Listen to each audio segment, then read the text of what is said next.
Hello people, and welcome back to the channel. If this is your first time on the channel, a special welcome to you. I ask that you check out the rest of my videos. If you like what you see, give them a thumbs up, leave a comment, but more than anything, I'm asking that you subscribe to the channel. Today I'm going to be talking about two subjects. First thing I'm going to lead with is some information that I came across recently where the Jamaican government, in my opinion, has put themselves above the Jamaican people. I mean, to most people that would be common assault, nothing new, but I'll get into that. The second thing I'm going to be discussing is a video that a subscriber of mine asked me to display on the channel. Considering that video was actually about 30 minutes long, I've actually edited out a few parts just to make it about 2 minutes or so long, and at the end of this video I will actually leave a link to the actual video because the person who initially uploaded the video really wanted the video to just be shared by other viewers. So this would be my way of sharing the video. So I'll just give you what I will call a teaser at first, and then you could just click the link at the end of the video and go straight to the video if you're interested in the actual topic, which has to do with Jamaicans and Haitians that are being treated as second-class citizens in the country of Bahamas. But first, let me get into my leading topic, which is Jamaican officials are putting themselves first. I came across an article online which says the Jamaican government has agreed with the United Arab Emirates to have a visa waiver. But catch this, the visa waiver is not for regular Jamaicans. The visa waiver only for Jamaican officials, right? And then some people may say that's not a big deal, so what? But here's where it's a big deal. On the flip side of that visa waiver, United Arab Emirate citizens can come to Jamaica. Jamaica is currently setting up an online service for the United Arab Emirate citizens to attain their visa online, while Jamaican citizens, if they desire to go to the United Arab Emirates, we have to actually apply and wait for a consideration of whether or not we'll get a visa to go to the United Arab Emirates. The publication of that article, which doesn't benefit the Jamaican people, is just an insult, whereas the Jamaican official is just highlighting prejudicial divide that we know was already there. We are better and we are pedigree and y'all are mongrels. I mean, most people in Jamaica have zero interest in going to the United Arab Emirates. Some people up in here in this video might be saying, where is the UAE? Where is the United Arab Emirates? Let me go on Google and find that. The United Arab Emirates is technically on the continent of Asia, but it is renowned for its capital city, Abu Dhabi. Other than Abu Dhabi, it is also renowned to be a strong Muslim Islamic country.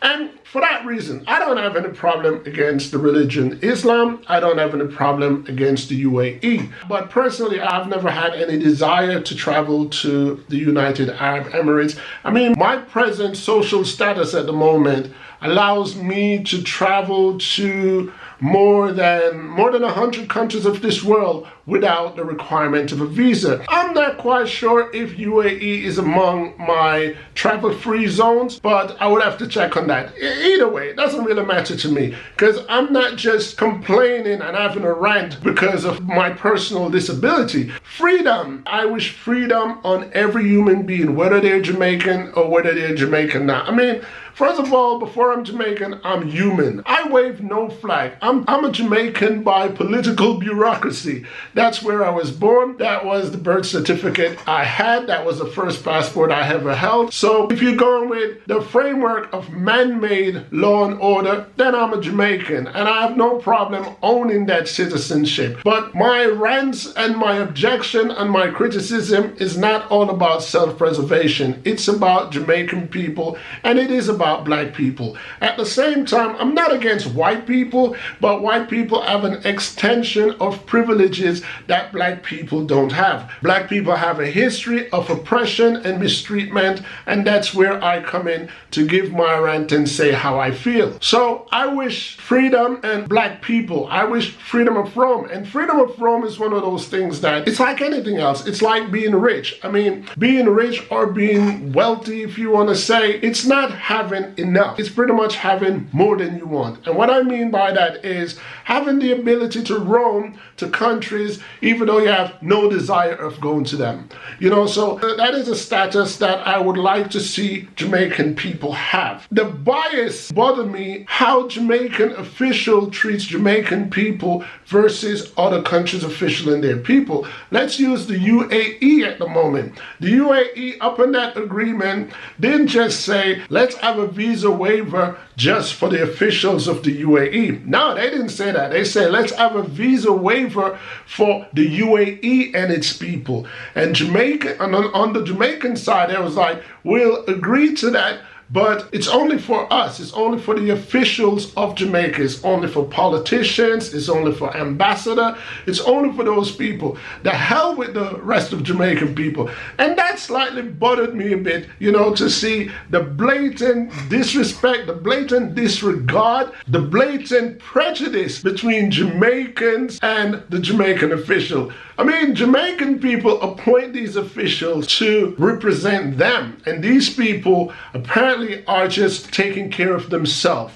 I mean, back to the UAE. I've looked into the UAE before, and the UAE, along with some other countries, visa-free or visa requirement, I personally would have no interest in them. And the reason for that is because most time when I travel around the world, I travel with my wife. And when it comes to Islamic countries, they don't believe in PDA. They do not believe in public display of affection. And my wife and I have been together so long, I've been with my wife almost 20 years, that when we travel abroad or when we travel locally, it is automatic without me even thinking at times that I hold her hand. And in some of these Islamic countries, this is forbidden. This is against the law. My wife and I have been together for a minute, and we are pretty much in love until this day, and it means publicly I can't give her any form of intimate embrace. I can't even be happy with her at a location and give her a little peck on the cheek. That could land me in jail.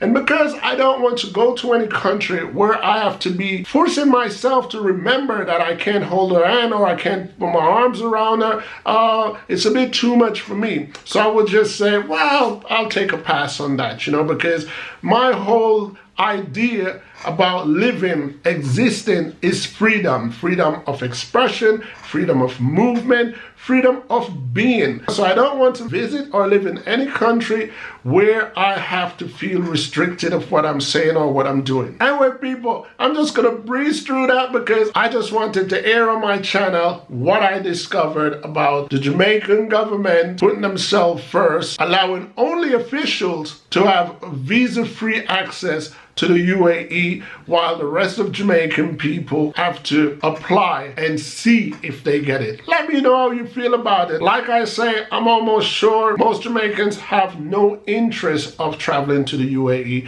but I still think freedom is freedom. And if the Jamaican officials are gonna get an extra privilege of benefit for traveling, it should be extended to the rest of the Jamaican people. Let me know what you guys think about it. That's pretty much how I feel about it. Anyway, on to the next subject. I'm gonna let you guys watch this 2 minutes or minute and a half video that I put together, and then I'm gonna make my comment. Good morning, people.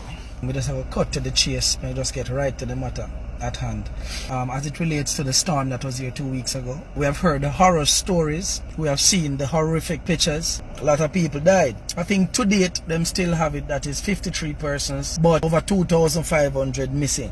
The bodies that are being discovered are not Bahamian bodies, so nobody don't really care. A Haitian, you know, a drunk, a dog, and a human being, you know, they are not humans, they are dogs. And they are drunk. The Bahamian authority is not really keen in wanting to talk about the mass. As a matter of fact, one of the sentiments that has been raised here in the Bahamas. And I have the voice notes that has been passing around from the real breed Bahamian, not a little half breed, real breed. You know what they say? This is what they're saying, that Abaco, which is the most devastated island from Hurricane Dorian, that Bahamians can finally get back their land. And Bahamians can finally get back their land because they apparently, Abaco, had a lot of Haitian. It doesn't matter if the Haitians were born here, they are illegal. There are Haitian people here who have never been to Haiti. Number one, them can't leave the country because they will never get a Bahamian passport until they reach the age of 18. So you born here, doesn't matter what documentation your parents might have, you're a foreigner. It doesn't matter for how long the Haitian parents have been working here. So the father is Haitian, but the mother is Bahamian. The child is still not entitled to a pass blowout port until the child reaches 18. Then the child can apply for citizenship, and we will think about your case to think it whether or not you deserve a Bahamian passport. My kids were born here, but the fact that we're Jamaicans, our children is a Jamaican. That is their law. That's fine. Me proud to know that my pitney, although they're born here in the Bahamas, that them are Jamaican. 110% Jamaican. Jamaican. Jamaican. Jamaican.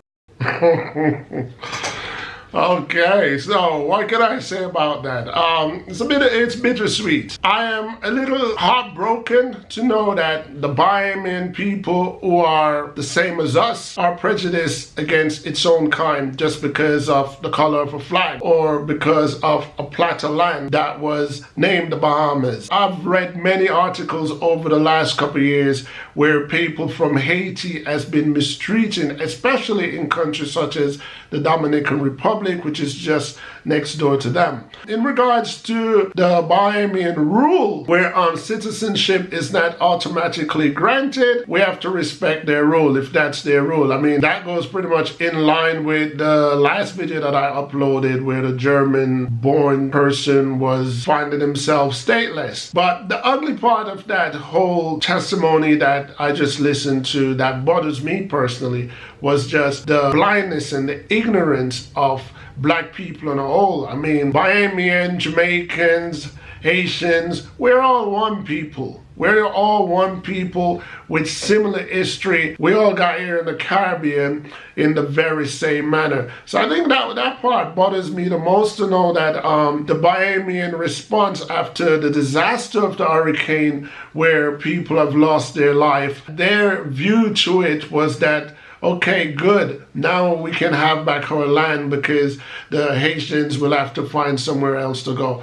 That did sadden me a bit. I mean, I can't say it more on this video than I've said it on my channel before, that as human beings, despite the color, despite the nationality, you know, I believe in solidarity, I believe in love, I believe in people should get along. You can't get rid of evil people or evil thinking people. I mean, I have a son that's very impressionable, that's growing up at the moment, and he asks me questions all the time, such as why do people don't like people because of their color, because of their country. And, you know, one of my answers to him has been, you know what, well, human beings, we're vain. You know, human beings, if we were the same color, the last time I spoke to my son, I said to him, if we all had the very same faces, we would still find a reason to not like each other. And that's the sad thing about that, you know. I mean, I didn't want to invest too much of my emotions into the actual video and the reality of it. So I'm going to leave it at that, because it's not much more that I can say on that issue that I haven't said in previous videos before. That's pretty much it for now. But as usual, before I go, I have to big up some people. Big up yourself to the maximum.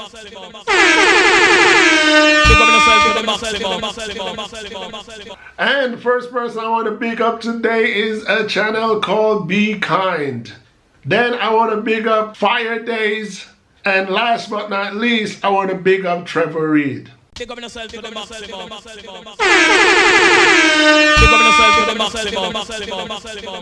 Again, people, thanks for watching. Thanks for your subscription. Thanks for your support. Thanks for your comments. I enjoy reading all of them, whether they're in agreement or disagreement with me, because on this channel, you know, I embrace thumbs up, thumbs down, agreement, disagreement, because each one teach one. Until next time, people.